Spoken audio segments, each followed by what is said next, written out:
चुके हैं और टक्कर का आज का एडिशन लेकर मैं आपके समक्ष हूं। सुप्रीम कोर्ट ने एक बहुत बड़ा निर्णय दिया है। कोर्ट ने कहा है कि तलाकशुदा मुस्लिम महिलाओं को भी गुजारा भत्ता पाने का पूर्ण हक है। हर धर्म की महिलाओं को सीआरपीसी की धारा 125 के तहत गुजारा भत्ता मांगने का संपूर्ण अधिकार है। लेकिन कोर्ट का यह फैसला कुछ लोगों को पसंद नहीं आ रहा। All India Muslim personal law board इसे शाहबानो पार्ट 2 वाला निर्णय बता रहा है, फैसला बता रहा है। तो कुछ मुस्लिम संगठन इस फैसले को शरिया में दखल देने वाला बता रहे हैं। ऐसे में बड़ा प्रश्न है कि मुस्लिम महिलाओं के हक को धार्मिक चश्मे से क्यों देखा जा रहा है। आज इसी मुद्दे पर होगी सबसे जोरदार टक्कर। मुस्लिम महिलाओं का अधिकार क्यों नहीं है स्वीकार। आज सीएनबीसी आवाज का विषय बहुत महत्वपूर्ण है, इसलिए जरूर देखें टक्कर का आज का एडिशन।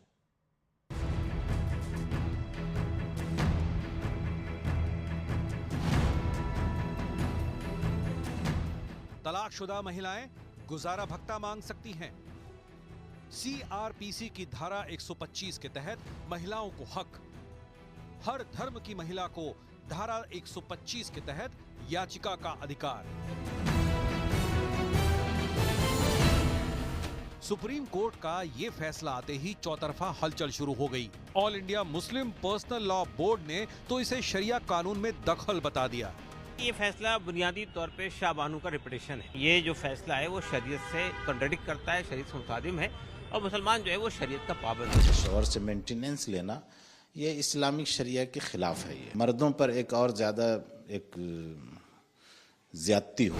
किसी की बीवी करप्ट है, उसके अवैध संबंध है लोगों से और उसके बाद उसने उसे तलाक दे दी और उसके बाद वो लिविंग रिलेशनशिप में रह रही है, तो क्या उसको भी भत्ता दिया जाए। सुप्रीम कोर्ट का फैसला है तो मान्य है और उसके बाद क्या कहने की बात रह गई है। It has been treated as law of land unless parliament amends it, alters it, कि पार्लियामेंट ही उसको ओवर रोल कर सकता है। ममता सरकार में मंत्री फिरहाद हकीम की बेटी और टीएमसी महिला मोर्चा से जुड़ी प्रियदर्शनी हकीम ने तो अलग ही तर्क दे दिया।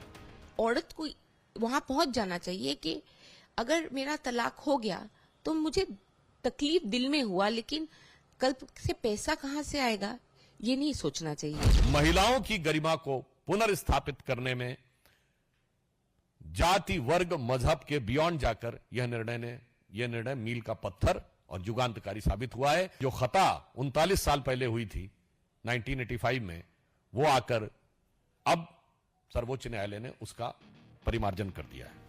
तो बड़ा सवाल है कि इस सामाजिक मुद्दे को धर्म के चश्मे से देखना क्या उचित है। आज इसी सवाल पर होगी देश की सबसे बड़ी बहस।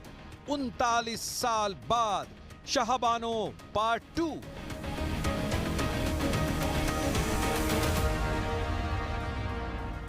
तो वक्त है अब सुप्रसिद्ध विश्लेषण का, शाहबानो पार्ट 2 वाले फैसले का तथ्यात्मक विश्लेषण। 1985 में क्या हुआ था, तकरीबन 40 साल पहले क्या हुआ था, मैं आपको यह भी बताऊंगा। सुप्रीम कोर्ट का फैसला 23 अप्रैल 1985 को क्या आया था। सुप्रीम कोर्ट ने शाहबानो मामले में बड़ा फैसला दिया था, लेकिन 10 जुलाई 2024 को तलाकशुदा मुस्लिम महिला गुजारा भत्ते के हकदार हैं। सीआरपीसी की धारा 125 के तहत पूर्व पति से भत्ते का हक है।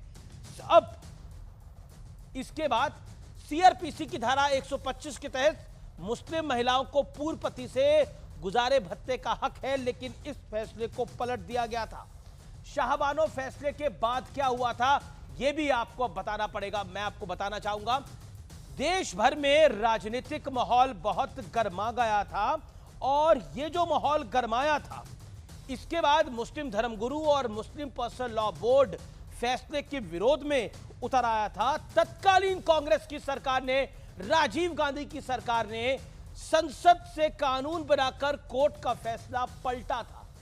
यानी उस कोर्ट के फैसले को पलट दिया गया था जिस कोर्ट के फैसले में मुस्लिम महिलाओं को गुजारा भत्ता मिल रहा है।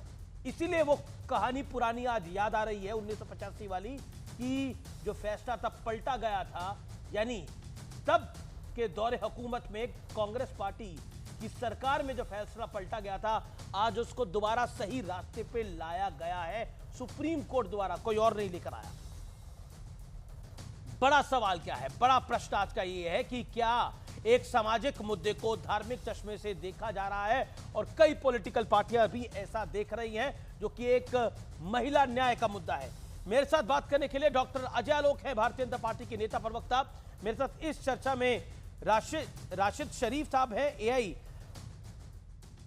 AIMPLB के यानी मुस्लिम पर्सनल लॉ बोर्ड के। मेरे साथ यास्मीन फारूकी हैं, SDPI की। दानिश कुरैशी हैं, AIMIM के प्रवक्ता। मेरे साथ सुबूही खान है, राष्ट्रीय संयोजक हैं राष्ट्रीय जागरण अभियान की, उनका भी अभिनंदन है। आप तमाम लोगों का स्वागत है। लेकिन इस चर्चा की शुरुआत करता हूं मैं आपके साथ, दानिश कुरैशी। ये जो फैसला है, ये तो वो 40 साल पहले वाली खता थी जो एक सरकार ने कर दी थी, उसको दुरुस्त करा गया है। देखिए, उसको दुरुस्त किया गया और इसको दुरुस्त किया गया। आपको दरअसल दिक्कत क्या है कि शाहबानू तो आपको 1985 तक याद है, लेकिन बिल्किस बानो का पूछते हैं तो फिर अमीश भाई जवाब नहीं दे पाती पूरी भारतीय जनता पार्टी। खैर ये तो मैं उस पे नहीं जाऊंगा, लेकिन आप जो फैसला आया है उस पे बात करें। बिल्किस बानो की बात करी, ये चर्चा बिल्किस बानो पे नहीं है, ये चर्चा तो आज जो फैसला, जो सुप्रीम कोर्ट का फैसला नहीं, मैं तो महिलाओं की बात कर रहा हूं, जिसको लेकर जो विषय है, तो शाहबानो हो, बिल्किस बानो हो, या उत्तर प्रदेश में आधी रात को एक बेचारी पुलिस के बैरिकेड में जिंदा मतलब जला दी जाती है। तो नहीं, मैं इसीलिए कह रहा हूं, मैं महिलाओं की बात कर रहा हूं कि हम महिलाओं की बात कर रहे हैं। हम मणिपुर की महिलाओं की भी बात कर सकते हैं, हम बहुत सारी महिलाओं की बात कर सकते हैं, लेकिन आज जो फैसला आया इस पे बात करेंगे। देखिए, मैं आपको एक बात बताऊं, दरअसल ये पूरे मामले को सबसे पहले तो एक उससे देखना पड़ेगा आपको कि ये पूरा मामला था तेलंगाना में, फिर वहां से ये पहुंचा हाई कोर्ट में, और हाई कोर्ट से पहुंचा ये सुप्रीम कोर्ट में। हाई कोर्ट से पहुंचते हुए ये सुप्रीम कोर्ट में पहुंचा, और सुप्रीम कोर्ट में मामला क्या है कि एक कपल जो शायद कहीं ना कहीं इस तरह के कंट्रोवर्सी में खड़ा था, एक पार्टी वहां पहुंची और उसने जाके ये कहा कि भाई मुझसे जो क्लेम किया जा रहा है वो कानूनन मुझे नहीं मिलना चाहिए। सुप्रीम अदालत ने उस पर फैसला सुना दिया। अब रह गई बात कि एक पूरा नैरेटिव बनाया जा रहा है कि ये जो मौलाना है, अरे भाई मौलाना जो है वो भी तो कानून की ही बात कर रहे हैं। अमीश भाई वो क्या कह रहे हैं कि हम आगे जाएंगे, अपील में जाने की बात कर रहे हैं। वो ये तो नहीं कह रहे कि ये जो फैसला आ गया इसके ऊपर हम फरमान सुना देंगे, ऐसा नहीं कह रहे हैं अमीश भाई।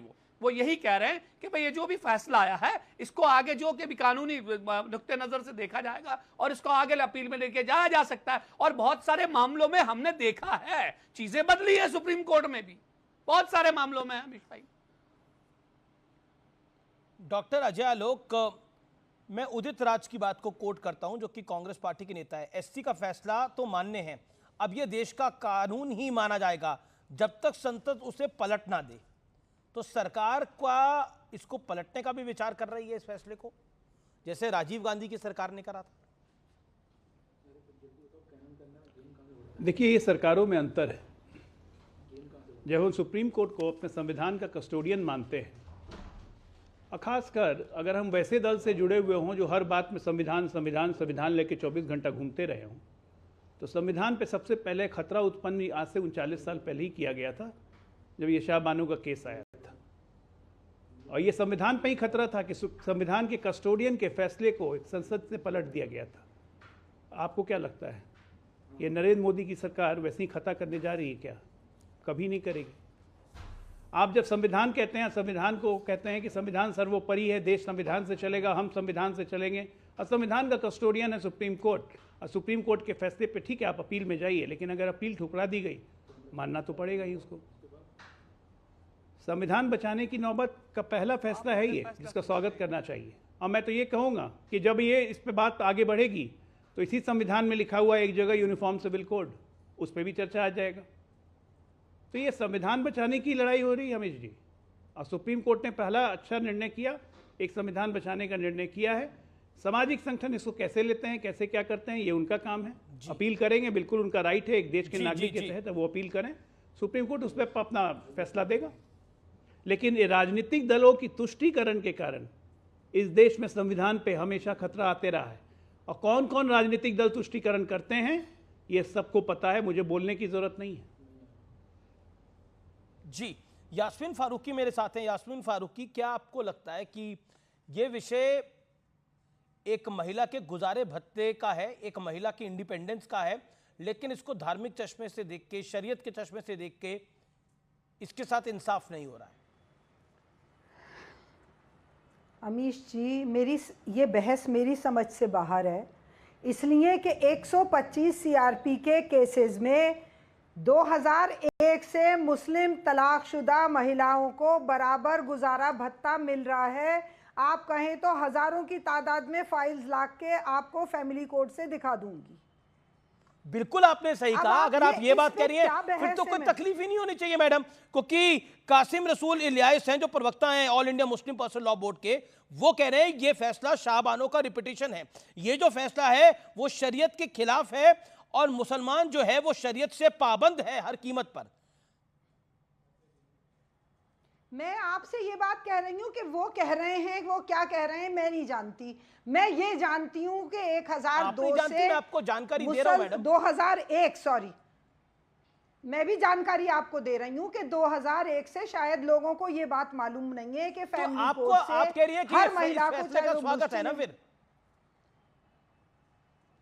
स्वागत को तो आप देखिए, एक बात मुझे एक बात बता दीजिए कि जो ऑलरेडी मिल रहा है उस पे इतना उधम मचाने की बात क्या है? ये तो बहुत पहले चले जाना चाहिए था। फिर बराबर मुस्लिम महिलाओं को मिल रहा है।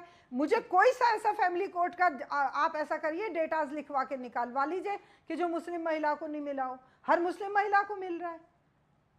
इसमें कोई मतलब मेरे ये बात उधम समझ में ही नहीं आ रहा है कि क्या नया फैसला आया है। नहीं तो ये तो बिल्कुल बात आपने तो नई नवेली बात ही कर दी है। तो ये बात आपको शफीक कासमी, एसटी हसन समाजवादी पार्टी के वरिष्ठ नेता, प्रियदर्शनी हकीम टीएमसी की पार्टी की नेता, वो तो कह रही है औरत को कहां पहुंच जाना चाहिए। अगर कल को मेरा तलाक हो गया तो मुझे इसकी दिल में तो बहुत तकलीफ होगी, लेकिन पैसा कहां से आएगा इसे सोचने के हमारा कोई मामला ही नहीं है। इसके बारे में हमें सोचना ही नहीं चाहिए। अच्छा, इसके अलावा अगर किसी की बीवी करप्ट है और उसके अवैध संबंध है, उसके बाद उसने उसे तलाक दे दिया, उसके बाद वो लिव इन रिलेशनशिप में रह रही है, तो क्या उसको भी गुजारा भत्ता दिया जाएगा? एसटी हसन तो पूरी डिटेलिंग कर रहे हैं। मेरा पॉइंट ये है मैडम, आप कह रही हैं कि ये सब कुछ 2001 से हो रहा है, तो जब 2024 में एक कोर्ट का, सुप्रीम कोर्ट का फैसला आ गया, तो मुस्लिम पर्सनल लॉ बोर्ड, नखोदा मस्जिद की शफीक कासमी, एसटी हसन, प्रियदर्शनी हकीम, उदित राज, क्या तकलीफ क्या है? फिर दिक्कत क्या है? बोलने की आजादी है सबको। सुबुई खान जी, ये 2001 से हो रहा है, नई बात तो है नहीं है जी। देखिए अमीश, जो सिचुएशन मुसलमान महिलाओं के साथ 1984 में थी, अनफॉर्चुनेटली वही सिचुएशन मुसलमान महिलाओं के साथ 2024 में है। दुनिया कहाँ से कहाँ पहुँच गई हैं। दुनिया की दूसरे कम्युनिटीज़ की बच्चियाँ चांद पे पहुँच गई हैं और हमारी बच्चियाँ गुजारे भत्ते के लिए लड़ रही हैं 1984 से 2024 तक। मैं ये कहना चाहती हूँ कि ये मुद्दा तब तक खत्म नहीं होगा जब तक देश में तो पैसे के बारे में सोचना ही नहीं चाहिए, ये टीएमसी की प्रियदर्शनी हकीम कह रही है। अमीश, मैं ये जो क्षुद्र बहुत फुटकर राजनीतिक बयान होते हैं ना, मैं इनमें पढ़ने के बजाय एक बड़े मुद्दे पे बात करना चाहती हूँ। ये डिबेट्स हमें तब तक करनी पड़ेंगी जब तक देश में पर्सनल लॉज के नाम पर अपराध होते रहेंगे। किसी भी कंट्री में नहीं होता है। आप अमेरिका जाइए, आप यूरोप जाइए, आप रशिया जाइए, जो लॉ ऑफ लैंड होती है वो सभी नागरिकों पर इक्वली अप्लाई होती है। मुसलमान भी अगर इन कंट्रीज में रहेंगे तो वहां के सारे कानून मानेंगे। लेकिन भारत में ही ऐसा होता है कि नहीं जी, मुसलमानों की पर्सनल लॉ है, मुसलमान शरिया के हिसाब से चलेगा। और अगर कोई मुसलमान बच्ची ये पूछे कि चलो मैं मान भी लेती हूँ शरिया, क्या है वो शरिया, तो वो शरिया कोडिफाइड भी नहीं है। एक सवाल तो आपको आज न्यूज़ 18 के माध्यम से उठाना चाहिए कि ये मुस्लिम पर्सनल लॉ है क्या भला? कोई भी कानून कानून कहलाने के लिए कोडिफाइड होता है। आपके पास तो मुस्लिम पर्सनल लॉ कोडिफाइड भी नहीं है। आप कुछ भी करते हैं मुसलमान बच्चियों के साथ पर्सनल लॉ के नाम पर। ओके। मेरा राशिद शरीफ है। राशिद शरीफ, आप all India Muslim personal law board से हैं। प्रश्न ये है कि जब ये 2001 से Amit ji South India Muslim personal law, जी South India Muslim personal law board से ऑल इंडिया से नहीं। लेकिन जब ये 2001 से ही प्रैक्टिस हो रहा है तो दिक्कत क्या है?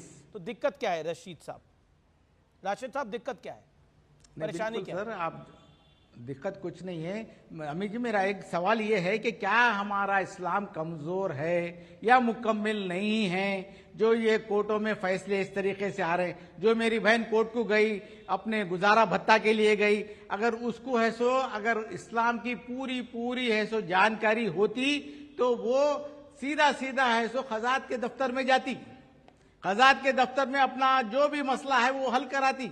वहां पे है सो अमित जी जो तलाक होने के बाद हमारे इस्लाम, एक मिनट सुनिए यार, एक मिनट सुनिए।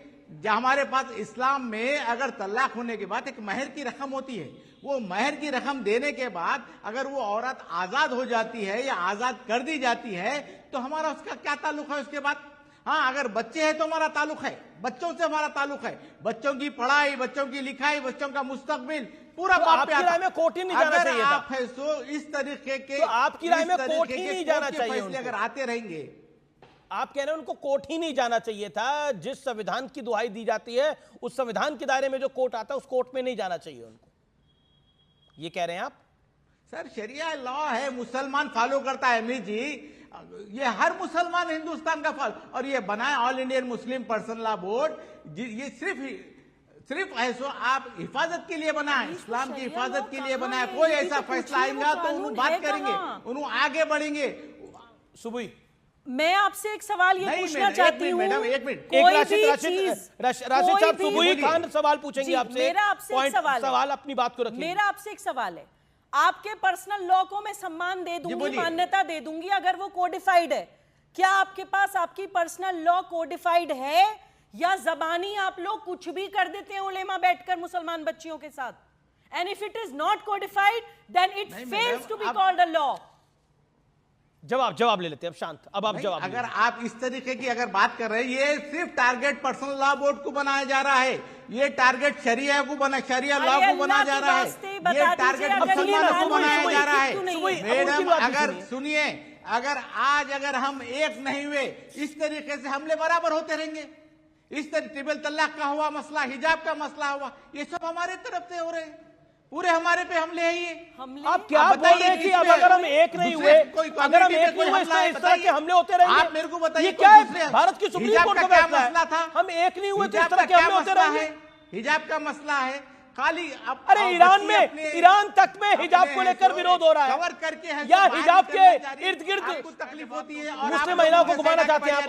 ओके, मैं एक सेकेंड, मुझे सुबुई खान का रिएक्शन लेना। सुबुई जी, मेक योर पॉइंट। जी अमीश, देखिए मैं सिर्फ ये कहना चाहती हूं कि आज मुस्लिम समाज के कुछ पितृसत्तात्मक मानसिकता के ऐसे पुरुष जिन्होंने इस्लाम का मजाक बना दिया है, ये पर्सनल लॉस के नाम पर बच्चियों के साथ अपराध करते हैं। ये कहते हैं कि 12 साल की बच्ची के साथ भी निकाह जायज है। ये कहते हैं कि शरिया में age of puberty is age of marriage. क्या ये पॉक्सो एक्ट का वायलेशन नहीं है? क्या ये चाइल्ड मैरिज एक्ट का वायलेशन नहीं है? ये लोग मिसियार निकाह को जायज करार देते हैं, जो ट्रैवलर्स मैरिज है। अरब से 80-80 साल के बूढ़े शेख आकर 12-12 साल की बच्चियों के साथ निकाह करते हैं, उनको सेक्सुअली एक्सप्लॉइट करके छोड़ के जाते हैं, ये लोग उसको जायज करार देते हैं। ये लोग बहु विवाह को जायज करार देते हैं, हलाला को जायज करार देते हैं, मुर्गे को जायज करार देते हैं। किसी मजहब का मुद्दा नहीं है ये, मुद्दा है औरतों की आजादी का। ओके, जवाब राशिद। जब तक 18 साल की बच्ची ने भी इसका रिश्ता ही नहीं आता, 4 शादियां 40 बच्चे कहाँ हैं बताइए? 2 बीवियां 12 बच्चे कहाँ हैं बताइए? खाली बस टीवी पे बैठना बकवा करना, यही काम आप लोगों का। 18 साल से कम बच्ची का निकाह नाजायज है। आप ये नेशनल टीवी पे कह रहे हैं कि शरिया के हिसाब से 18 साल से कम उम्र की बच्ची का निकाह नाजायज है। ओके, यास्मीन फारूकी भी कुछ कहना चाह रही है, इनका जवाब तो ले लीजिए। ओके, राशिद आप कुछ कहना चाह रहे हैं? नहीं, हम लोग है सो मैडम सिर्फ हम शरिया लॉ की बात कर रहे हैं, all Indian Muslim personal law board की बात नहीं हो रही। यहाँ पे बात हो रही तो शरिया लॉ की बात हो रही। शरिया लॉ का हिफाजत करना हर मुसलमान का अव्वलिन फर्ज है। छोड़िए, जाने दीजिए। ओके, मैं यास्मीन फारूक कर रहा हूं। देन फॉलो करते हैं मैडम, शरिया लॉ पे चलते हैं। Madam okay sir, you made your point. Okay Rashid साहब, शरिया लॉ पे होता, देखिए जैसे एक सेकंड आपने अपनी बात को रखा, जैसे करेंगे तो ये होने नहीं देंगे। यास्मीन फारूकी, जैसे सती प्रथा को गलत कहा गया राजा राम मोहन रॉय के युग में, उसमें एक बदलाव आया, एक त्रुटि थी समाज के अंदर और उसमें एक बदलाव आया, एक पॉजिटिव चेंज आया। शाहबानो के केस में वो एक पॉजिटिव चेंज आ सकता था, लेकिन तुष्टीकरण के कारण वो पॉजिटिव चेंज कांग्रेस की सरकार ने उस समय के शासन ने नहीं आने दिया। लेकिन अब एक दौर आया है जब ये पॉजिटिव चेंज आ रहा है, जो आप कह रही हैं 2001 से चल रहा है। लेकिन पॉइंट ये है कि अभी आपके सामने all India Muslim personal law board South India के नुमाइंदे बैठे हैं और वो खुले तौर पर इसे शरिया में इंटरफेरेंस बता रहे हैं। देखिए अमित जी, मैं एक बात कहना चाहती हूँ। आप लोग बार बार शाबानों की बात करते हैं। मैं चाहती नहीं कि कोई ऐसी बात हो जो कड़वाहट हो। अगर मैं यही बात संथाना के बारे में कहूँ, चलिए वो फिर बुरी गलत हो जाएगी और आप कहेंगे आप ट्रैक से हट रहे हैं, लेकिन बात वहीं आएगी कि संथाना के टाइम पे क्या हुआ था। चलिए, मैं तो सिर्फ एक याद दिलाने को कह रही हूँ, उस पर डिबेट में नहीं जा रही हूँ। मैं सिर्फ एक बात कह रही हूँ कि जब 2001 से आपको भत्ता मिल रहा है, गुजारा भत्ता, तो ये डिबेट ही क्यों है? आपको करना है, आप जो करना है करिए। और ये मैं दावे से कह रही हूँ क्योंकि अमित जी, मैंने खुद ने 10 साल काउंसलिंग की है फैमिली कोर्ट में, और मैंने देखा है कि हर मुस्लिम महिला को भत्ता मिला है, और उसके बाद अगर किसी के शौहर ने नहीं दिया है तो कोर्ट दे रहा है, तो अगर कोर्ट कह रहा है कि अब उनका लीगल अधिकार है, तो फिर उसमें हर्ज क्या है? तो फिर जब हो रहा है तो ये नई क्या बात है? मुझे अगर हो रहा होता अमीश, छोटी सी बात है, Already... अगर हो रहा होता तो क्या इस महिला को सुप्रीम कोर्ट तक जाना होता? पॉइंट आपकी बात के अंदर, उसको इतनी लंबी लड़ाई तभी लड़नी पड़ी ना, क्योंकि नहीं हो रहा। यास्मीन जी, हो नहीं रहा था ना। आपने शायद पूरी बात सुन लीजिए, आपने या तो मुकदमा नहीं सुना। वो औरत कोर्ट नहीं गई है, औरत ने दावा किया है और औरत को मेंटेनेंस बंधा है। औरत अपने आप को डिफेंड करने के लिए तो सुप्रीम कोर्ट तक गई ना। एक 10,000 रुपए महीने की राशि लेने के लिए उसको अपनी लड़ाई भारत के सर्वोच्च न्यायालय तक लड़नी पड़ी। वहां पर खड़ी है मुसलमान बच्ची आज के समय में 21वीं सदी में एक सिविलाइज्ड सोसाइटी में, और हम लोग पढ़े लिखे मुसलमान महिला होने के नाते उन बच्चियों के साथ खड़े नहीं हो पाते हैं। यास्मीन अपनी बात को रख लें। यास्मीन जी, ओके, सुबह होल्ड ऑन। यास्मीन जी, मेरी बहन उस केस को पूरा पढ़िए। उसमें यह हुआ है कि कोर्ट ने 20,000 रुपए लोअर कोर्ट ने बांधे, उस पे वो आदमी हाई कोर्ट गया है कि साहब ये ज्यादा बंधे हैं और शरण जायज नहीं है। उस हाई कोर्ट पे उसने 10,000 बंधे। उस हाई कोर्ट के बाद जब डिसीजन हुआ तो वो आदमी सुप्रीम कोर्ट गया है कि शरण ये चीज जायज नहीं है। वो लीगली वो पॉइंट बता रही है। नहीं, पर वो एक बात को सही कह रही है यास्मीन कि वो उनका जो शौहर था, यानी वो सुप्रीम कोर्ट गया। अमीश, लेकिन वो क्या पॉइंट लेकर सुप्रीम कोर्ट गया है? वो क्या है कि मैं सीआरपीसी 125 नहीं मानूंगा, मैं मुस्लिम प्रोटेक्शन एक्ट 1986 मानूंगा। वो जो महिलाओं के विरोध में सारी बातें करी जाती हैं, वो कानून जो कांग्रेस द्वारा मुसलमानों को, मुस्लिम पुरुषों को अपीज करने के लिए बनाया गया था, वो कानून जो कहता है सिर्फ 3 महीने तक मेंटेनेंस दी जाएगी, वो कानून जो कहता है कि सिर्फ 2 साल तक अपने बायोलॉजिकल बच्चे का भरण पोषण करेगा पिता, उस कानून को मानूंगा मैं मानूंगा। ये कहता है वो मुसलमान पुरुष। ओके, अभी आपके सामने अभी यहाँ पर राशिद शरीफ थे। राशिद शरीफ साहब ने जो बात बोली वो आप सबने सुनी। उन्होंने बोला कि शरिया में इंटरफेरेंस है, ऐसे कैसे हो सकता है, हम सबको एक होना होगा। मैं सिर्फ बंगाल के एक मौलाना साहब की बात कह रहा हूं जो कि इमाम है शफीक कासमी नखोदा मस्जिद के। वो कहते हैं शौहर से गुजारा भत्ता लेना ये इस्लामी शरिया के खिलाफ है, मर्दों पर एक और ज्यादती होगी, ये वो कह रहे हैं। मेरा मानना है कि ये धार्मिक लड़ाई तो है नहीं, ये धार्मिक विषय भी नहीं है, ये एक सामाजिक विषय है, तो इसको धार्मिक विषय में क्यों तब्दील किया जा रहा है? हो सकता है इससे कुछ पॉलिटिकल पार्टियों को वोट जरूर बढ़ जाए, लेकिन उन महिलाओं का क्या होगा ये सोचने की बात है। आपकी भी बेटियां होंगी, उनका क्या होगा? कभी ईश्वर ना करे कुछ गलत बात हो जाती है तो फिर क्या होगा उनका आगे भविष्य? तो ये सब सोचने की बात है, बड़ी महत्वपूर्ण बातें हैं ये। लेकिन डॉक्टर अजय आलोक, पॉलिटिक्स इस पर अपने तरीके से चल रही है। अभी आपने दानिश कुरैशी को भी सुना, अभी आपने राशिद को भी जुड़ा जो कि Muslim personal law board South India से हैं, डॉक्टर अजय आलोक। ये बहुत सीरियस मैटर है व्यूअर्स, इसलिए मैं इसके ऊपर nobody should jump the gun, बहुत बहुत महत्वपूर्ण विषय है। मैं आपको कहूंगा यही इस देश का दुर्भाग्य रहा है। 1950 में जब संविधान इनकॉर्पोरेट हो रहा था, बैठक हो रही थी, उस वक्त भी केरला के मुस्लिम लीग के जो बच गए थे यहाँ पे, जो मुस्लिम लीग को रिप्रेजेंट कर रहे थे, उनका नाम मैं भूल रहा हूँ, मोहम्मद इकबाल या कुछ था, उन्होंने प्रपोजल दिया था कि शरिया लॉ को भी कॉन्स्टिट्यूशन में लेना चाहिए, जिसका साफ साफ विरोध सरदार पटेल ने उस समय किया था कि ये सब यहाँ हिंदुस्तान में नहीं होगा, वो करना है तो पाकिस्तान जाइए। साफ साफ कहा था, ये डॉक्यूमेंटेड है बिल्कुल। लेकिन 1987 में फिर से एक एक्ट बनाकर शरिया के कुछ पार्ट को इंक्लूड किया गया कि इनहेरिटेंस के केसेस में शरीयत लॉ को, जिसको शरीयत कहते हैं, उसको माना जाएगा। उसके अलावा तो कुछ नहीं हुआ। लेकिन आज आप ये देखिए इस भारतीय लोकतंत्र की विवशता और मजबूरी कि एक महिलाओं के सम्मान और हक के और अधिकार के लिए अगर सुप्रीम कोर्ट एक फैसला देता है तो कोई भी दल उस फैसले को सपोर्ट करने के लिए सामने नहीं आ रहा है, ये सोचते हुए कि उस तुष्टीकरण की नीति में कहीं मुसलमान हमसे भड़क नहीं जाए। मतलब मुस्लिम महिला क्या हमारे देश का हिस्सा नहीं है, सिस्टम का हिस्सा नहीं है? मुझे अफसोस होता है ट्रिपल तलाक जब मोदी जी ने हटाया था कानून लाके, जो कि इस्लाम का पार्ट भी नहीं है, सिर्फ हिंदुस्तान में फॉलो किया जाता था, उसको अधिकांश मुस्लिम देशों में बैंड है, उस पर हंगामा मचा दिया। वो किसके लिए करने आए थे? मुस्लिम महिलाओं के लिए करने लाए थे ना। लॉ क्या होता है? एक डिटरेंट होता है। उस लॉ के आने के बाद ये ट्रिपल तलाक बोलने की प्रवृत्ति कितनी कम हो गई, 99.99% कम हो गई होगी, क्योंकि लोगों में डर बैठा। समाज की कुरीतियों को हटाना कहाँ से गलत हो जाएगा? हमारे हिंदू धर्म में दहेज प्रथा थी, सती प्रथा थी, हमने हटाया कि नहीं हटाया? लेकिन उस पर तो हंगामा नहीं होता है। लेकिन इस ये जो फैसला आया उस पर हंगामा हो रहा है, अपील में जाएंगे। ट्रिपल तलाक हटाया उस पर हंगामा हो रहा है। ये देश में तुष्टीकरण कब तक चलेगा? मुझे समझ में नहीं आता राजनीतिक दलों की ये व्यवस्था क्यों है। दानिश कुरैशी जी, ये तुष्टीकरण का नतीजा है कि इन कुरीतियों को भी का भी समर्थन करना पड़ता है?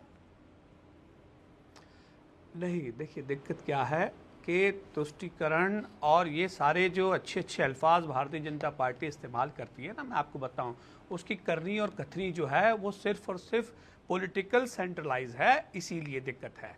आपको मैं एक बात बता दूं, ये अभी बात कह रहे थे कि संविधान का हनन इस तरीके से हुआ और सुप्रीम कोर्ट की दुहाई दे रहे थे, और फिर उसके बाद आप चंडीगढ़ का परिणाम भी देख लीजिए। पर चंडीगढ़ का परिणाम आपके सामने है। अभी फिर मैंने जब शुरू किया था तभी मैंने उनसे पूछा था, तो चंडीगढ़ का जो परिणाम आया उसके बाद जो सुप्रीम कोर्ट का फैसला आया वो मानना पड़ा ना, वो बीजेपी ने भी माना, आपने भी माना। तो अब जब इस पर सुप्रीम कोर्ट का फैसला आया तो हैतोबा क्यों है? मैं वही कह रहा हूं, उसी पे बहुत अच्छी बात कही आपने। यही तो मैं कह रहा हूं कि सुप्रीम कोर्ट जाना पड़ा। तो जब भी किसी के साथ कहीं भी नाइंसाफी होती है तो मामला सुप्रीम कोर्ट तक जाता है। जो यास्मीन बाजी कह रही हैं, वो पुकार के कह रही है कि कोई भी मामला सुप्रीम कोर्ट तक जाएगा। आप जो कहना चाह रहे हैं कि कोई जाना ही नहीं चाहिए, बस यहां आ गया फैसला, असर नहीं है, क्योंकि हमारे पास या आपके पास कानूनी अधिकार है। आपको मेरा विरोध करने का हक है, मुझे आपका विरोध करने का हक है। अगर कोई भी एक सेकंड, आपने बिल्कुल ये हक विरोध करने का नहीं है, ये एक औरत को उसका हक देने का हक है। क्या मामला है? Point number 1, point number 2, point number 2 मैं आपको बता रहा हूं। कासिम रसूल इलियास, एक सेकंड नहीं, सुनना पड़ेगा सर, सुनना पड़ेगा। मैं इसीलिए फैक्ट्स को कोट कर रहा हूं। ये मामला कैसे शुरू हुआ? सुप्रीम कोर्ट का फैसला आया, all India Muslim personal law board press conference करता, कहता है इस फैसले का स्वागत है, ये फैसला मील का पत्थर है। लेकिन क्या कहा गया? ये फैसला शाहबानो केस का रिपीटिशन है। ये जो फैसला है ये शरीयत के खिलाफ है और मुसलमान जो है वो शरीयत का पाबंद है। उसके बाद शफीक कासमी इमाम कलकत्ता से क्या कहते हैं? शौहर का से गुजारा भत्ता लेना ये इस्लामी शरिया के खिलाफ है। मर्दों पर एक और ज्यादती होगी। सपा, टीएमसी, मेरे पास कांग्रेस, मेरे पास कई पार्टियों के नेता हैं जी, वो क्या क्या बयान दे रहे हैं। दुकान चला ली है सब लोगों ने अपनी इसके ऊपर। बताइए आप। एक सेकेंड दानिश कुरैशी, इस दुकान पर आप क्या बोलते हैं? जैसे सुप्रीम कोर्ट का फैसला आया कई नेताओं ने दुकान खोल ली अपनी, कई मौलाना मौलवियों इमामों ने दुकान खोल ली अपनी। ये शब्दों का प्रयोग, ये शब्दों का प्रयोग मत करिए कि नेताओं ने दुकान खोली। अच्छी बात नहीं है अमीश जी, आप बहुत अच्छे पत्रकार हैं और इस तरह से आप राजनीतिक पार्टियों के लिए भाषा का इस्तेमाल। मैं सियासत की दुकान की बात करते हैं मुद्दे की। मैं सियासत की दुकान की बात कर रहा हूं। हाँ, मैं तो पॉलिटिकल पार्टियों की बात कह रहा हूं। मैं तो आपको पॉलिटिकल पार्टियों की ही बात कह रहा हूं। अब सुनिए, अब सवाल आके यहां ये खड़ा है कि देखिए, जिसको भी इस गुजारे भत्ते के फैसले का सहयोग है वो उनका वेलकम करेंगे। आपका स्टैंड क्या है? विरोध में है वो उनका विरोध करेंगे। मैं आपको एक बात, सुनिए बात तो सुनिए। मुझे ये बता दीजिए कि क्या हमारे यहाँ हिंदुस्तान में कोई भी मजहब ऐसा है जो लड़के की शादी को जायज करता हो, लड़की की शादी को जायज करता है? अगर उसके लिए आपको भी पूछेंगे तो आप भी शायद विरोध करेंगे, मैं तो विरोध करूंगा ही। तो दिक्कत यह है कि भाई मुझे ये मजहब में जो सिखाया गया, जो बताया गया, उसके लिए मैं बात कहूंगा। तर्ज पे मैं अगर मैं अपनी बात कहता हूं तो किसी को आपत्ति नहीं होनी चाहिए, किसी को आपत्ति नहीं होनी चाहिए। अमीश, एक गलती हम लोग बार बार कर रहे हैं। जिन देशों में शरिया कानून कहलाता है, उन इस्लामिक कंट्रीज में वो एक कोडिफाइड लॉ है, इसलिए उसको कानून कहा जाता है। हम भारत में शरिया लॉ बीच में मत बोलिए, मेरी बात पूरी होने दीजिए। बौखला गए, मेरी बात पूरी ढंग से जाने दीजिए। इंपॉर्टेंट पॉइंट है, लड़की की शादी जायज है आपके मुताबिक? बताएंगे, वो कह रहे लड़की की इजाजत है, लेकिन आपको बताएंगे, जवाब देंगे। लड़की की इजाजत जायज है मजहबी तौर पे आपको? अरे यहाँ पे मजहबी बहस नहीं कर रही हूँ, मेरी बात पूरी सुन लीजिए पहले। अमीश प्लीज मुझे कुछ सेकंड दीजिएगा।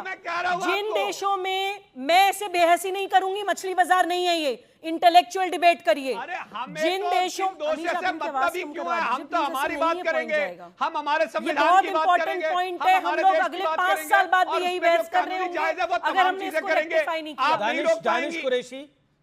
नहीं सुनिए मेरी बात। अच्छा आप 30 सेकंड तो मौका देंगे मेरी बात 30 सेकंड पूरी तो होने दीजिए। शरिया लॉ सिर्फ उन देशों में, उन इस्लामिक स्टेट्स में कहलाता है जहां पे वो एक कोडिफाइड, एक लिखित कानून है। भारत में शरिया लॉ कहना बंद करिए, क्योंकि शरिया कानून जैसी कोई चीज नहीं है भारत में। ना वो कोडिफाइड है, ना वो लिखित है, ना वो ऑर्गेनाइज्ड है। किसी के पास कुछ डिटेल, कुछ इंफॉर्मेशन ही नहीं है उसके बारे में। सिर्फ जबानी आप लोग शरिया लॉ के नाम पर मुसलमान बच्चियों का शोषण होने देते हैं अपनी नाक के नीचे। आपके जैसे पढ़े लिखे मुसलमान पुरुष अपनी कौम की बच्चियों को प्रोटेक्शन नहीं दे पाते हैं, सिर्फ अपनी राजनीति करने के लिए। अब जवाब सुन लीजिए, अब जवाब सुन लीजिए, अब जवाब सुन लीजिए, जवाब सुन लीजिए। बहुत आपने बात कर ली, अब सुनिए। देखिए सुनिए मेरी बात, मैं आपको एक बात कहूं कि आज से 20 साल पहले, 30 साल पहले और 40 साल पहले बहुत सारी बीमारियां ऐसी थी जो लाइलाज थी, इसमें बेड्स भी आ गए। उस दौर में हमारे चचा जब पढ़ते थे तब तो वो मेडिकल साइंस में कुछ थे ही नहीं। आज की डेट में नए नए कानून बनते जा रहे हैं, जैसे जैसे जरूरत बनी ऐसे ऐसे कानून बनते गए। अभी हमने देखा कि पार्लियामेंट में एक स्पेसिफिक लॉ बनाया गया वर्बली कि भाई यहां आप किसी तरह सिर्फ जो ओथ है उसके सिवाय दूसरी कोई बात की नहीं जाएगी। क्यों कहा गया? क्योंकि वहां स्पेस नहीं था, इसलिए। अब सवाल यह है कि अगर कोडिफाइड नहीं है तो भारत सरकार उसको कोडिफाइड करे, ताकि जो मजहबी कवानीन है, जो शादी ब्याह के कानून है, जो तलाक के कानून है, जो बाकी गुजारा भत्ता के कानून है, वो कोडिफाइड हो जाए ताकि सारा मामला खत्म हो जाए। लेकिन दिक्कत आपकी ये है कि आप मैटर्स को भी कोडिफाइड करना चाहता ही नहीं है। आप चाहता ही नहीं है, कुछ भी नहीं है। हवाबाजी के बौखला गई, हवाबाजी के अलावा आपके पास कुछ भी नहीं है। अगर आपके मजहब का मामला है तो भारत सरकार का इसको कोडिफाई कर देगी। भारत एक सेक्युलर देश है, वो अपनी स्टेट लॉ एक सेकंड और मैं यहां पर एक सेकंड ऑल ऑडियोज डाउन। एक इंपॉर्टेंट अनाउंसमेंट है, क्योंकि जब सुप्रीम कोर्ट ने 125 को, सेक्शन 125 को इंपोज किया सीआरपीसी के, तो उन्होंने बोला कि ये एक तरह से इसको जो हम इंपोज कर रहे हैं ये सेकुलर सेक्शन है, इसका मतलब इस पे किसी धर्म का कोई इंपैक्ट नहीं पड़ता। ये बहुत क्लियर है। अब आप बताइए, डाइवोर्स के लिए हिंदुओं की प्रथा अलग होगी, मुसलमानों की प्रथा अलग होगी, ईसाइयों की अलग होगी, सिखों की अलग होगी, जैनों की अलग होगी, बौद्धों, पारसियों और बाकी सबकी अलग होगी? ऐसा तो नहीं होगा। भारत तो एक हिसाब से ही चलेगा। तो जब 125 हिंदुओं पे लागू हो रही है, 125 बौद्धों पे लागू हो रही है, 125 ईसाइयों पे लागू हो रही है, तो 125 हर धर्म पे लागू होगी। इसमें तकलीफ क्या है? मैं जवाब दूं? हाँ जवाब दे दीजिए। मुझसे पूछ रहे हैं अमीश? हाँ बिल्कुल, आप ही से पूछ रहा हूं जनाब। देखिए मैं आपको बताऊं कि देखिए आपको पार्लियामेंट की शायद वो असदुद्दीन ओवैसी साहब की डिबेट याद नहीं है जिसमें उन्होंने कहा था कि हिंदुओं के लिए शादी जन्म जन्म का साथ है और मुसलमानों के लिए कॉन्ट्रैक्ट मैरिज है। तो दोनों इक्वल कैसे हो जाएंगे? बताइए आप, कैसे हो जाएंगे? बताइए आप कैसे इक्वल पैरामीटर्स में ला देंगे? हाँ, रह गई बात कि इस चीजों को एक्सप्लेन करने के लिए सुप्रीम कोर्ट में अपील में जाएंगे, हम सुप्रीम कोर्ट को कन्विंस करने की कोशिश करेंगे, जो भी उलमा है हमारे, और अगर सुप्रीम कोर्ट नहीं सुनेगा तो आगे तक जाएंगे। तो इससे आपको आगे तक मतलब क्या होनी चाहिए? किसी को सुप्रीम कोर्ट अगर नहीं सुनेगा तो आगे तक जाएंगे मतलब? अरे अपील में सुप्रीम कोर्ट के आगे अपील में जाएंगे ना। 27 जज तक की बेंच है ना, आप 27 जज तक की बेंच है, वहां तक जा सकते हैं ना। ओके सुबह आप अपनी बात को रखिए 30 सेकंड। देखिए आपने जो कहा कि हिंदुओं के लिए शादी जन्मों जन्मों का मैटर है और मुसलमानों की कॉन्ट्रैक्चुअल मैरिज है, ऐसा तो है नहीं कि हिंदुओं में डिवोर्स नहीं होते। हिंदू मैरिज एक्ट आया, हिंदुओं ने भी माना। मुसलमानों में भी हम ये नहीं कहते हैं कि डिवोर्स ना हो, हम ये कहते हैं extra judicial divorce, one sided divorce, जिसमें लड़की की कोई मर्जी नहीं है, एक तरफा दे दिया जी।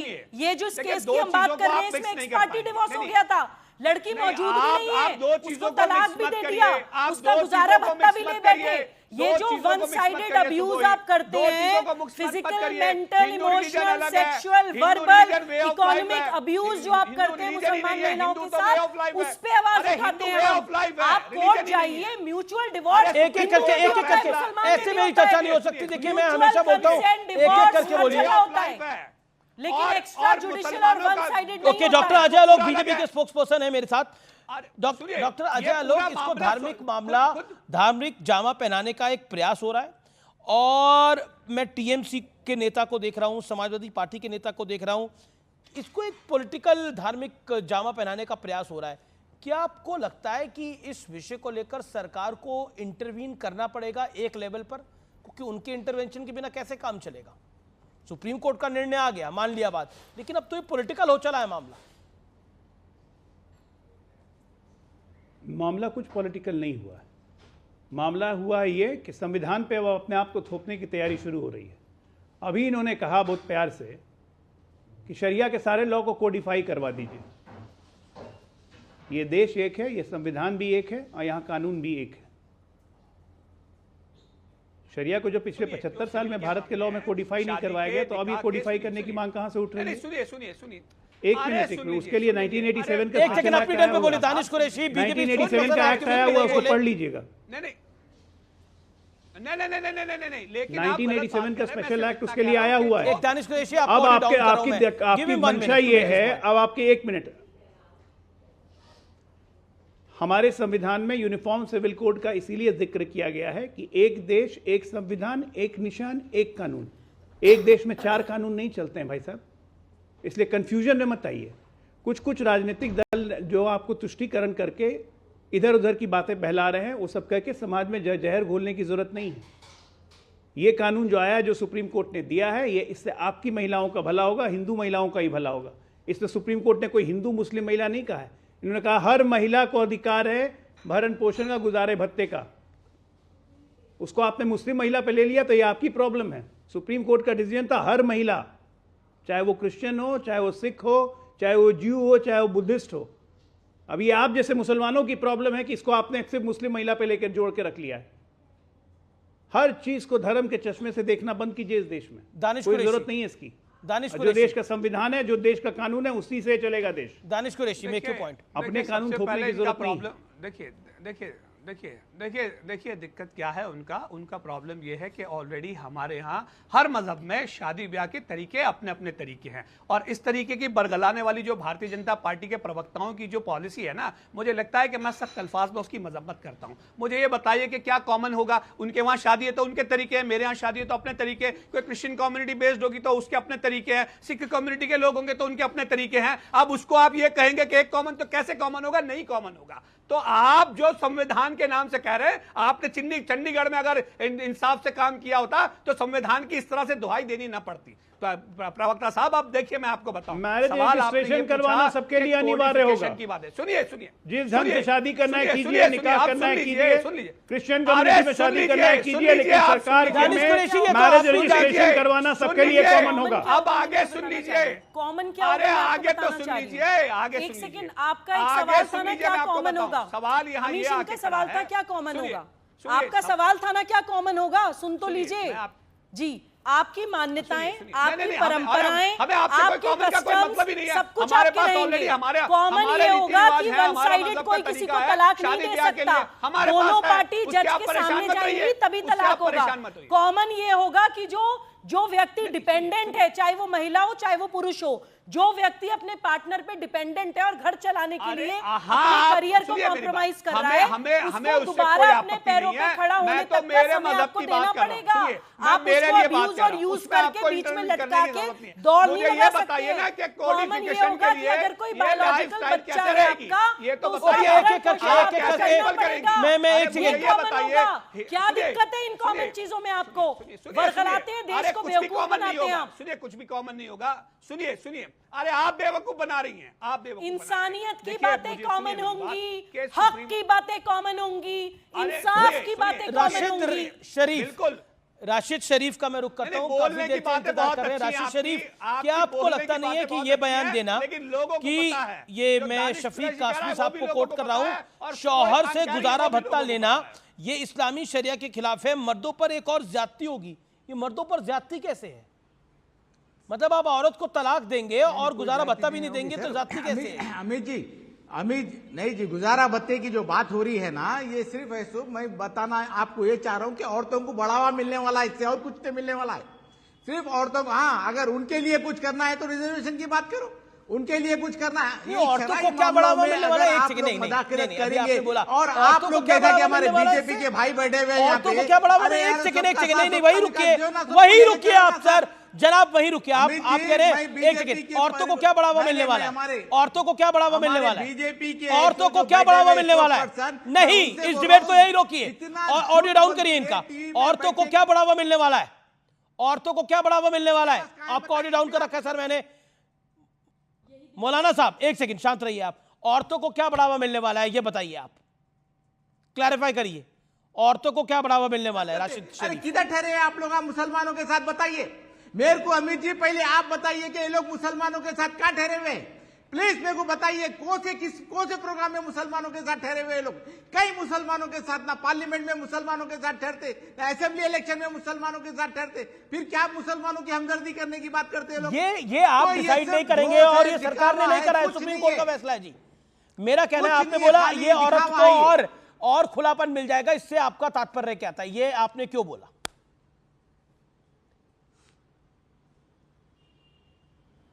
बताइए। इससे और बढ़ावा मिलेगा औरतों को, इससे आपका मतलब क्या है? What does this mean? आपको आवाज आ रही है मेरी? आ रही है आपको आवाज? मैं एक ही चीज बोलना चाह रहा हूं। नहीं, आपने बोला इससे औरतों को बढ़ावा मिलेगा। आपने बातों बातों में आपने शफीक कासमी की बात को सपोर्ट करा, आपने एसटी हसन की बातों को सपोर्ट करा ना, वो सब पूरी दुनिया देख रही। नहीं, आपने क्यों बोला औरत को बढ़ावा मिलेगा? मेरा प्रश्न ये है, ना मैं आगे बढ़ूंगा ही नहीं, ये सब कुछ यही रुक जाएगा। मेरा सवाल है कि औरत को बढ़ावा मिलेगा, ये क्या, इसके मायने क्या है? आपने क्यों बोला? औरत को उसका हक मिलेगा तो उसको बढ़ावा मिलेगा, बढ़ावा देना बंद करिए सर, मिलेगा तो उसको बढ़ावा मिलेगा। बढ़ावा देना बंद करिए। क्या कह रहे हैं आप? जो भी अगर करना है बिल्कुल ठोस कदम उठाइए, औरतों के लिए ठोस कदम उठाइए, मुसलमानों के लिए कुछ अच्छा बजट की बात करिए। खाली ये ट्रिपल तलाक, तलाक शादीशुदा ना, अरे यही कामा है, हिजाब के कामा है, बस यही बात है। अगर वाकई आपको औरतों से मतलब हिजाब पे बात ना करो, पॉलीगैमी पे बात मत करो, तलाक के बारे में, इसके अलावा गुजारा भत्ता पे बात मत करो, बाकी सब बातें करते रहो।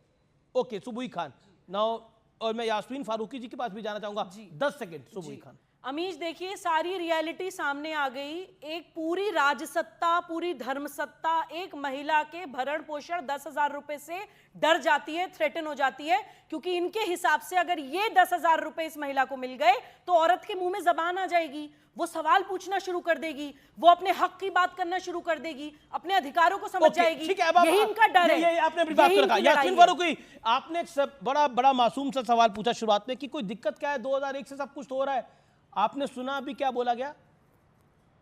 इससे तो औरत को बढ़ावा मिल जाएगा और उसे बढ़ावा नहीं देना है। यास्मीन फारूकी, इसी चर्चा में कहा गया। आप इस पर क्या कहना चाहेंगी? देश सुन रहा है आपको। अमित जी ये उनका अपने विचार हैं, मैं आपके किसी विचार के भी क्या बोलने पे ना पाबंदी लगा सकती हूँ और ना। आपके विचार क्या है? मेरे विचार ये हैं कि बता रही हूँ आपको कि देखिए, मेरे लिए हमदर्दी बहुत है औरतों के लिए, मैं दिल से उनकी कदर करती हूँ। कोर्ट उनको भत्ता दे रहा है। मैं इस पर यहाँ पे चर्चा अगर हम ये कर लें कि मॉब लिंचिंग में जो औरतों के साथ हालात ख़राब हो रहे हैं, उनकी वाइफ्स को भी कुछ भत्ता मिल जाना चाहिए जो मॉब लिंचिंग में मारे जा रहे हैं, उनकी बेटियों को, और उनको भी कुछ गवर्नमेंट को और कोर्ट को करना चाहिए सजेशन। क्योंकि महिला जहाँ आती है, फिर वो महिला तो सारी महिलाएं हैं, वो भी मुस्लिम महिलाएं हैं जिनकी मॉब लिंचिंग में बेचारे। शर्म आनी चाहिए कि एक महिला होने के नाते as a community you can not stand for womanhood. आप एक महिला के, एक मजबूर महिला के, एक तलाकशुदा महिला के जिसको ex parte one sided divorce दे दिया गया है, उसके गुजारा भत्ते को बर्दाश्त नहीं कर पा रही हैं आप। आपका अपना एजेंडा ड्रिवन पॉलिटिक्स इतनी ज्यादा हो गई है कि आप लोग सही को सही नहीं कह पाते हैं, इंसाफ की बात नहीं कर पाते हैं। 125 सीआरपी न्यूट्रल है, सेकुलर है, ये बिल्कुल क्लियर है, लेकिन इसमें पॉलिटिक्स सेकुलर नहीं हो रही है, पॉलिटिक्स कॉम्युनल हो रही है, जो बहुत बहुत ज्यादा हार्मफुल है। दानिश कुरैशी, राजनीति कॉम्युनल क्यों है इसके ऊपर? जब सीआरपीसी 125 सेकुलर है तो, और ये देश सेकुलर है आप ही लोग कहते हैं बार बार। देखिए, इसमें मुझे लगता है कि राजनीति कहीं भी कोई कम्युनल नहीं है। जो मैंने आपसे कहा कि ये पूरा मामला जो है वो सिविल राइट्स से जुड़ा हुआ है, महिलाओं के सिविल राइट्स से, के पुरुषों के सिविल राइट्स से। जिन लोगों के राइट्स की बात है उस राइट्स के ऊपर हम डिस्कशन। तो महिलाओं की राइट्स की बात हो ना, तो मर्दों के साथ जाति की बात क्यों हो रही है? तो ये शरीयत का रिपीटिशन, ये शाहबानों का रिपीटिशन क्यों हो रहा है? ये मतलब ये वहां तक क्यों जा रहा है कि अगर किसी की बीवी करप्ट हो, समाजवादी पार्टी का नेता बोल रहा है एसटी हसन, और उसके अवैध संबंध हो, मतलब हम तो मतलब इतना आगे बढ़ रहे हैं, कुछ कहने की बात नहीं। इसलिए मैं बोल रहा हूं कॉम्युनल हो रहा है। प्रियदर्शनी हाकिम तो कह रही है कि आपको दुख होना चाहिए दिल से, लेकिन पैसे के बारे में सोचना नहीं चाहिए। एक तो औरत को डाइवोर्स दे दो, उसके बाद उसको पैसे के बारे में सोचना नहीं चाहिए। वो अपने बच्चों का लालन पोषण कैसे करेगी बताइए? दिल में दर्द लेकर। सुनिए, देखिए बच्चे, सुनिए, देखिए बच्चे के लालन पोषण की जो बात है वो तो जिम्मा है ही मर्द के सर पे। तलाक के बाद सुनिए, अरे आगे तो सुनिए, हमें ये सुन तो लीजिए। शादी के बाद का जो पूरा मामला है, उस मामले को लेकर के बहस हो रही है, और बहस अच्छी बात है कि हेल्दी बहस होनी चाहिए। और ये सुनिए, डॉक्टर अजय लोक, डॉक्टर अजय लोक। देखिए अमीश जी, एक चीज आपको अभी इतने देर के डिस्कशन में इन दोनों महानुभावों के बात सुन के एक चीज तो लग गया होगा आपको कि इस देश में सेकुलरिज्म तभी आता है जब मुसलमानों के अलावा किसी की बात कीजिए आप, तो इस देश में सेकुलरिज्म शुरू हो जाता है। चाहे आप हिंदुओं की बात कीजिए, क्रिश्चियन की बात कीजिए, सिख की बात कीजिए, तो देश में सेकुलरिज्म आ जाता है। ये सेकुलर देश है, ये सेकुलर देश है। लेकिन जब मुसलमानों की बात कीजिएगा तो हम तो चलेंगे शरिया के हिसाब से ही, हर मुसलमान चलेगा सैया के हिसाब से, तब कुछ भी सेकुलर नहीं होता है, तब प्योर एंड प्योर कम्युनल रहेगा। ये मानसिकता है, क्या कीजिएगा? ओके, ऐसे ही चल रहा है देश, ऐसे ही चलेगा। Okay, सुबुई 10 seconds. जी, देखिए मैं आपके चैनल के माध्यम से सभी मुसलमानों तक स्पेशली मैसेज पहुंचाना चाहती हूं कि शरिया लॉ नाम की कोई चीज नहीं है। This is a figment of imagination. Radical मौलानाओं ने अपने हिसाब से एक ऐसा सिस्टम बना लिया है जो एंटी विमेन है, जो एंटी चिल्ड्रन है, बच्चों के खिलाफ, महिलाओं के खिलाफ अब्यूज करने वाली ऐसी प्रैक्टिसेस हैं जो अगर हमारी आंखों के सामने आए तो हम धिक्कार करें ऐसी प्रैक्टिसेस पर। उसको ये लोग शरिया के नाम पर प्रैक्टिस करते हैं। You made your point. तो व्यूअर्स, रुकेंगे एक ब्रेक। और भारत में सुप्रीम कोर्ट के फैसले के बाद मुस्लिम महिलाओं के लिए गुजारे भत्ते के नियम में एक बड़ा बदलाव होने जा रहा है, या यूं कहें कि इन महिलाओं को एक नई आजादी मिलने जा रही है। लेकिन सवाल सोच में बदलाव का है, जो बहुत आवश्यक है, क्योंकि मुस्लिम महिलाओं को मिला हक all India Muslim personal law board के गले नहीं उतरा।